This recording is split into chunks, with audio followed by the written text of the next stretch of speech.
যি এটা বৰ্বৰ ঘটনা সংঘটিত হৈছিল ৰাজ্যত আৰু তাৰ পাছতে যিগৰাকী চিকিৎসক আছিল তেওঁ গুৰুতৰভাৱে আহত হৈছিল আৰু বৰ্তমান ডক্টৰ সেনাপতি GMCHত চিকিৎসাধীন হৈ আছে আৰু ইতিমধ্যে জ্যেষ্ঠ চিকিৎসকে জনাইছে যে তেওঁ যি প্ৰিন্সিপাল ছেক্ৰেটাৰী আছে GMCHৰ তেওঁ জনাইছে যে বৰ্তমান ডক্টৰ সেনাপতিৰ স্বাস্থ্য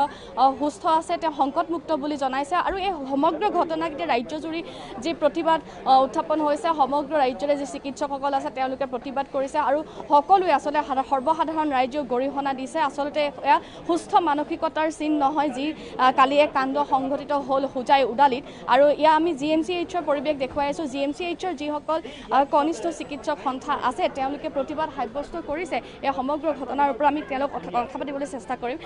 কালি গম পাই এনেকুৱা আক্ৰমণ হৈ আছে ডক্টৰৰ ওপৰত আমি যেতিয়ালৈকে MBBS জইন কৰিছোঁ তেতিয়াৰ পৰা আমি এনেকুৱা বহুত কেইটা ঘটনাৰ সন্মুখীন হৈছোঁ দেখিছোঁ নিজে আৰু যোৱা বছৰটো এগৰাকী চিকিৎসকক হত্যা কৰি পেলোৱা হৈছে সকলোৱে জানে গতিকে এনেকুৱা ঘটনাবিলাক যদি বাৰে বাৰে হৈ থাকে পুনৰাবৃত্তি হৈ থাকে তেতিয়া কোন সাহসত মানে কোনটো মনোবলত তেওঁলোকে গ্ৰাম্যাঞ্চলত এনেকুৱা নিজৰ চিকিৎসা সেৱা দিবলৈ যাব সেই সাহসটো তেওঁলোকে হেৰুৱাই পেলাব গতিকে নিশ্চিতভাৱে এই আমাক এটা সুৰক্ষাৰ প্ৰয়োজন হৈ পৰিছে আৰু যোৱাকালি চৰকাৰে যিটো সোনকালে পদক্ষেপ লৈছে আমি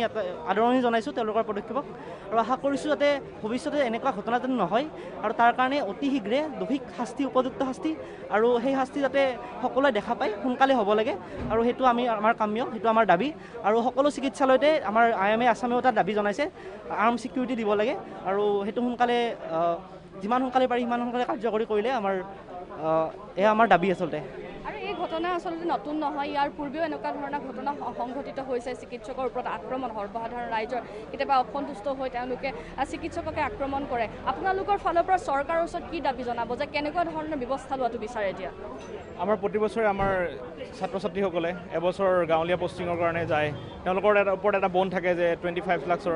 হয় আমি সেই পইচাটোৰ কথা ক'ব যোৱা নাই কিন্তু আমাৰো এটা ইচ্ছা থাকে মানে কৰ্মবৃত্তিৰ যিটো মনোভাৱ আমিও মানুহখিনিকৈ সহায় সহযোগিতা আগবঢ়াওঁ সেৱা আগবঢ়াওঁ কিন্তু এনেকুৱা যদি ঘটনা পুনৰাবৃত্তি ঘটি থাকে তেতিয়া কি মনোভাৱেৰে আমি সেই অতি পিছপৰা অঞ্চলসমূহত গৈ পেলাই সেৱা আগবঢ়াম আজি সেই অঞ্চলত গৈছে কাইলৈ হয়তো মোৰ যদি তাত পষ্টিং কৰে মই কেতিয়াও নাযাওঁ মই ভাবিবলৈ বাধ্য হ'ম মই কিয় যাম তেনেকুৱা সেই মানুহখিনি বঞ্চিত হ'ব সেৱাৰ পৰা আমিও যাবলৈ হয়তো দুনাই ভাবিব লাগিব সেইকাৰণে তেনেকুৱা অঞ্চলসমূহত যেন নিৰাপত্তাৰ ব্যৱস্থাটো অতি কটকটীয়া কৰক আৰু দোষীক এতিয়া কৰায়ত্ব কৰিছে চৰকাৰে এতিয়ালৈকে 24জন দোষী কৰায়ত্ব কৰিছে মই কৈছোঁ প্ৰতিজন দোষী এই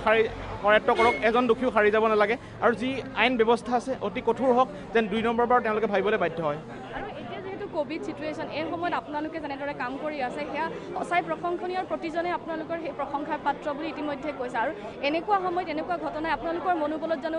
প্ৰভাৱ বিস্তাৰ কৰা নাই নিশ্চয় আমি এতিয়া সকলো মানুহ এতিয়া লকডাউনৰ ঘৰত আছে এতিয়া আমি পৰিয়ালৰ পৰা আঁতৰি সন্মুখৰ পৰা নেতৃত্ব দি আছোঁ দিনে নিশাই কাম কৰিছোঁ তেনেকুৱা সময়ত মনোবলৰ আমাৰ অতিকৈ প্ৰয়োজন তেনেকুৱা সময়ত এনেকুৱা এটা ঘটনাই মনোবলত নিশ্চয় হ্ৰাস প্ৰদান কৰে আমি আশা কৰিছোঁ সাধাৰণ ৰাইজৰ এই কথাত আমাৰ সৈতে আগবাঢ়ি আহক আমাৰ যেন মনোবল বৃদ্ধি কৰাত সহায় কৰে আৰু এইদৰে যিসকল GMCHৰ কনিষ্ঠ চিকিৎসক আছে তেওঁলোকে সকলোৱে একেমুখে গৰিহণা দিছে এই কাণ্ডত আৰু তেওঁলোকে বিচাৰিছে যে তেওঁলোকৰ যি কাম সেই কামত নিৰাপত্তা দিয়ক কাৰণ তেওঁলোকে ৰুৰেল এৰিয়াত কাম কৰিবলৈ যাওঁতে আচলতে এনেকুৱা ধৰণৰ ঘটনা নতুন নহয় আগতেও হৈছে আপুনি কি ক'ব যিহেতু কালি যি ঘটনা সংঘটিত হৈছে ইয়াৰ পাছত আপোনালোকে যিসমূহ ৰুৰেল এৰিয়াত কাম কৰিবলৈ যোৱাৰ ক্ষেত্ৰত কেনেধৰণৰ অসুবিধাৰ সন্মুখীন হ'ব চৰকাৰক কি ক'ব বিচাৰিব এই ঘটনাৰ পিছত চাওক প্ৰত্যেকবাৰ এনেকুৱা ঘটনা হৈয়ে আছে ডক্টৰক মাৰি আছে লাষ্টত কি হয় গৈ পেলাই এইকেইটা এৰেষ্ট কৰাৰ পিছৰখিনি পাব্লিকে আৰু গম নাপায় যে সেই এৰেষ্ট কৰাৰ পিছত মানুহখিনিৰ লগত কি হৈ আছে পাব্লিকে যেতিয়া গম পাব যে এৰেষ্ট কৰাৰ পিছতো এইখিনি হৈ আছে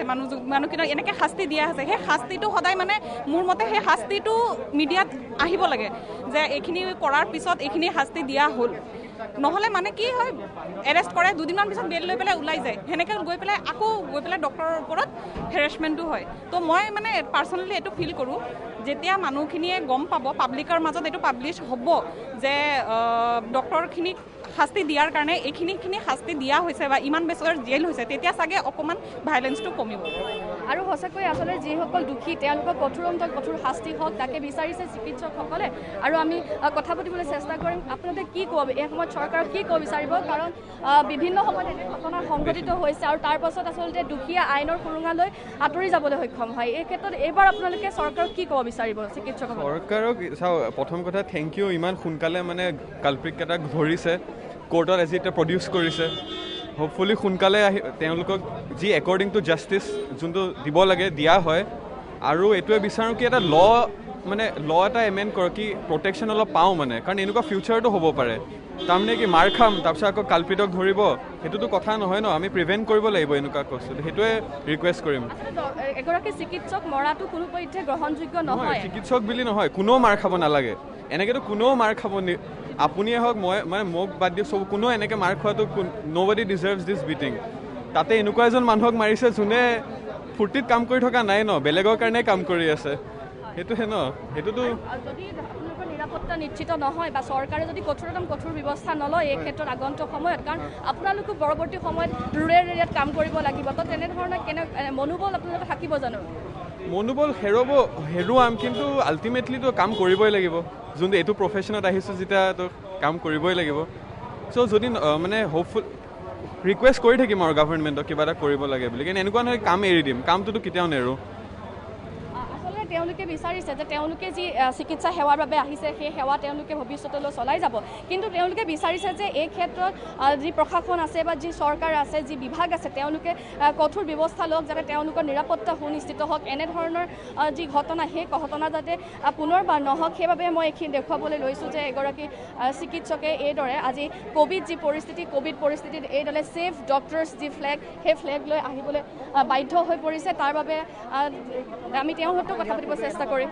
ইমান 8-9 ঘণ্টা PPE কিটত কাম কৰি থাকে, তেতিয়া যেতিয়া ডক্টৰৰ ওপৰত এনেকুৱা কৰে বহুত বেয়া লাগে। আমিওতো ৱাৰ্ডত কাম কৰোঁ, কিমান কষ্ট কৰোঁ, তাৰপিছত বহুত বেয়া লাগে এইটো হোৱা দেখিলে। আমিও দেখিছোঁ আমাৰ ছিনিয়ৰ দাদাহঁতে বাহঁতে ছাৰহঁতে কিমান কৰে, তাৰপিছত আৰু এনেকুৱা কৰিলে প্ৰশাসনে আচলতে কেনেধৰণৰ ব্যৱস্থা লোৱা উচিত বা স্বাস্থ্যমন্ত্ৰীক কি জনাব? সেয়াই মই এটা কথাই সকলোকে জনাব বিচাৰিম যে এইখন আজি এখন প্ৰতিবাদ নহয়, এইখন আমাৰ কাকুতি, যে সমাজক এইটো আমি বুজাবলৈ যত্ন কৰিছোঁ যে আমি হৈছোঁ চিকিৎসক সমাজ। আমাৰ কাম হৈছে মানৱ সেৱা কৰা, আমাৰ প্ৰতিবাদ কৰা কেতিয়াও কাম নাই, না আমাৰ লক্ষ্য। আমাৰ সদায় লক্ষ্য হৈ আহিছে যে আমি মানৱ সেৱা কৰিম, আৰু সেইদৰেই আমাৰ এই নতুন প্ৰজন্ম, নতুন চিকিৎসকসকল আগবাঢ়ি আহিছে। যদি আপোনালোকে এনেদৰে মাৰধৰ কৰি আপোনালোকে যদি আমাৰ আত্মবিশ্বাসক হানি কৰে, তেতিয়াহ'লে আমাৰ সেই আত্মবিশ্বাসটো ভাঙি পৰিব। আৰু যিদৰে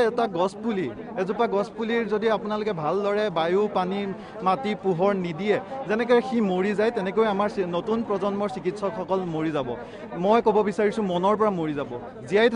যদিও জীয়াই থাকিব, তেওঁলোকৰ সেই যোনটো আত্মবিশ্বাস আছিল যে মই সমাজৰ কাৰণে কিবা এটা কৰিম, সেইটো আপোনালোকৰ কাৰণে, আৰু দুখী হ'ব অনলি কেৱল আপোনালোক। সেইকাৰণে মই বিচাৰিছোঁ যে আমাৰ যোনটো আত্মবিশ্বাস এতিয়াও আছে, আমি এতিয়াও বিচাৰিছোঁ। সেয়েহে আমি আজি এনেকুৱা একো কৰা নাই যে আমাৰ কোনো ৰোগীয়ে প্ৰব্লেম পাওক। আমি আজিও সেয়া ৰোগী আহি আছে, সেইকাৰণে আমি ছাইড কাটি আহি পেলাই ইয়াত আমি থিয় দিছোঁ। আমি আজিও বিচৰা নাই যে আমাৰ কোনোবা ৰোগীয়ে আমাক কষ্ট পাওক। সেয়েহে মই আমি এইমাত্ৰ কৰ্তব্যৰ তাৰ পৰাই আহিছোঁ, OPDৰ পৰা আহিছোঁ, OPDৰ পৰা আহি পেলাই এতিয়া আমি ইয়াত থিয় দিছোঁ। সেয়েহে সমাজক এটাই কাকতি কৰিছোঁ যে আপোনালোকে শুদ্ধ হওক। এখন জ্ঞানী সমাজ, এই জ্ঞানী সমাজত মানৱে এজনে ইজনৰ উপকাৰৰ কাৰণে থিয় দিয়াটো মই ভাবোঁ বহুতেই উপযোগী। সেয়েহে আহক ৰাইজ, ওলাই আহক, এইবোৰ কাম কৰি পেলাই আমাৰ নিজকে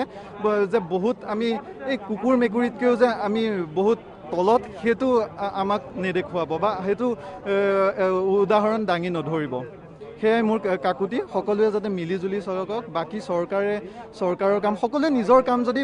ধুনীয়াকৈ কৰে ন, এই সমাজখন এনেও আগবাঢ়ি যাব। সেই প্ৰব্লেমটো তাতে হয়গৈ যেতিয়া কোনোবাই নিজৰ কামখিনি ধুনীয়াকৈ নকৰে। যেনেকৈ কালি সেই উদাহৰণটো হ'ল, সেই মানুহসকলে যদি ধুনীয়াকৈ তেওঁৰ লগত কথা পাতিলেহেঁতেন বা তেওঁলোকে এই কামবোৰ নকৰিলেহেঁতেন, আজি আমাৰ